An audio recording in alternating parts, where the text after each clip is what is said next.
জীবন আমাদের ধীরে ধীরে শেখায়। জীবন কিন্তু আমাদের একদিনে কিছুই শেখাবে না। প্রথমে ভালোবাসতে শেখাবে, তারপরে ছেড়ে দিতে, তারপর শেখাবে বিশ্বাস করতে, আর শেষবার শেখাবে সাবধান করতে।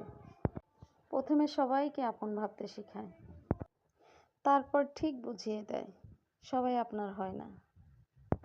এই শিক্ষাটাই দুঃখ নয়, এটাই অভিজ্ঞতা।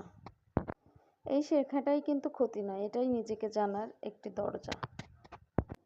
আপনি যত কম আশা করবেন ততই শান্তি পাবেন জীবনে।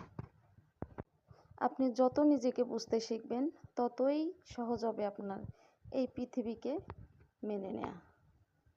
সবাইকে কিন্তু বোঝাতে হবে না আপনি কেমন। আপনি চুপ থাকলেই সবাই একদিন আপনাকে ঠিক বুঝবে। জীবন কিন্তু ধীরে ধীরে শেখায়, আর যারা মন দিয়ে শেখে তারাই কিন্তু শান্তিতে থাকে।